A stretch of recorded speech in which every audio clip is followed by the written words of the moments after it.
radical. Like I would say music business has changed a lot, or media. There are totally new business areas like social media and stuff like that.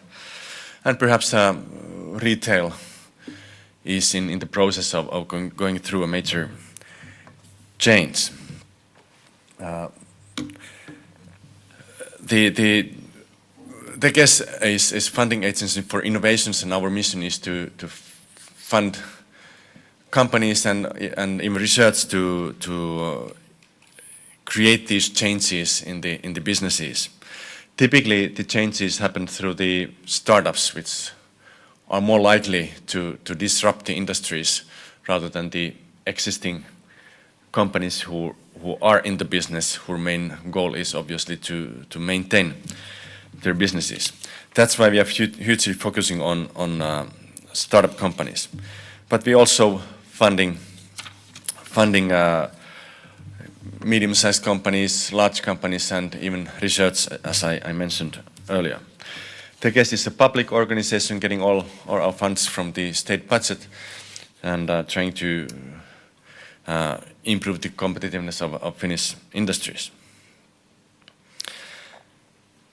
So we believe that innovation is important for every single country. In this picture, you can see on the horizontal axis the innovation capability of a single country, and on the vertical axis the GDP. So there's obviously some correlation between the capabilities to provide innovations and the welfare of the country.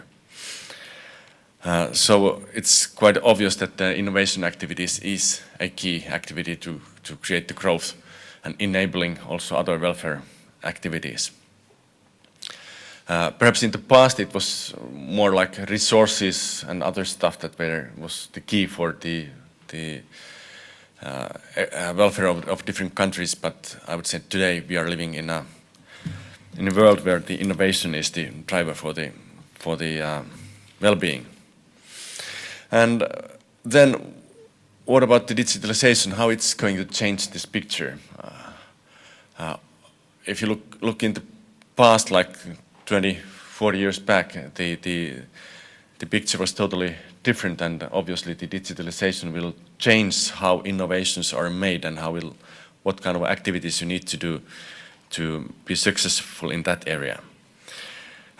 For example, it's more about experimenting, trying to quickly create new systems with shortest time span rather than putting efforts in long-term issues. Platforms are getting more and more important when you are developing new digital systems, which needs to have some kind of infrastructure on top of which they need to be built on. And also regulation, which may be enabling in some areas or disabling in case that they are not supporting the change that's going to happen anyway. Then what digital technology means for transportation. First, if you look at go on the street and look at the cars or trains or buses, and think about how the capacity is in use, especially if you think about your own car. No one knows you is using your car at the moment, but still you have it.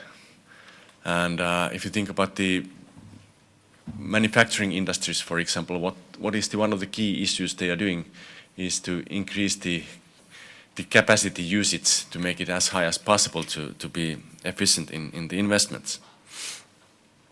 So it's quite obvious that the digitalization makes it possible to share the resources in transportation and have a higher usage of the capacity that we have in our hands.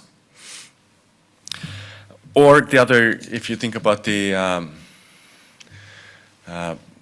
public transportation and like buses and bus lines and bus timetables, why do we have such a concept as a bus line or timetable? I think it's because in the past it was the only way to match the person and the vehicle, was to agree in advance that this is the route the bus is going to take and this is when it's going to be there. But today, when you can have the position where you are, where you're going, it's available all the time. So I think it doesn't make any sense that we have a concept like public transportation using fixed lines and timetables, but it should be rather on demand based. We do have a system like that in Helsinki, experimenting called Kutsu Plus, and I think it's just splendid. It's just only too small to be economically feasible at the moment. But we are working on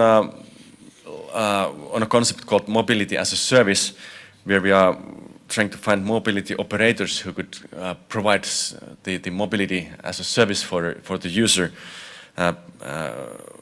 having a door-to-door service combining different modes of transportation. So you could combine rental car, bus, even bicycle, or car sharing, or train, whatever, and having a single payment system for that, and having it also transparent for the user to select what kind of a service level you want to have and how much you want to pay for that, and how good, whether it's a straight non-stop route or whether you are willing to change the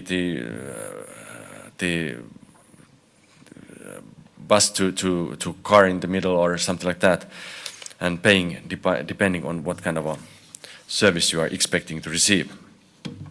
And what's crucial, we want to have a standard open interface there, so that the system could be open for many operators.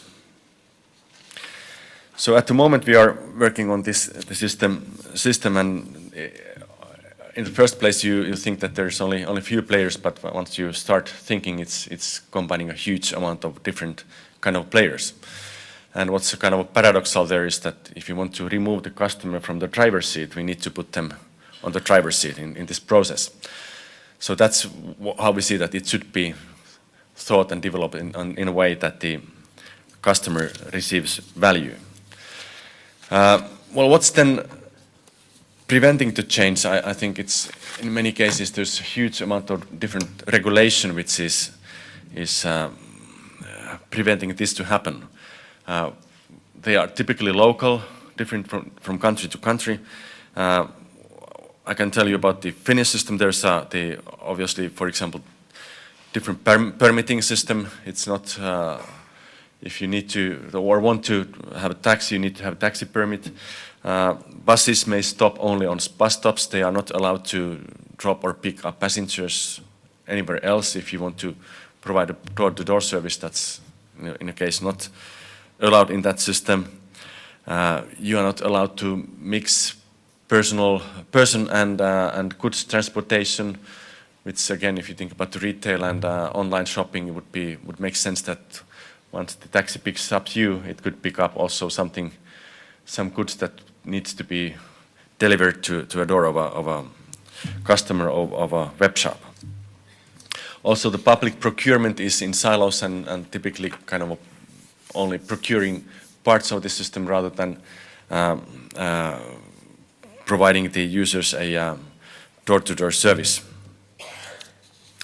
Then again, there's obviously the big data, the amount of data that's available there for people's needs to move from place to A to B is there's a huge amount of data and sharing that would enable things, but again, there's the regulation which is hindering the use of this data.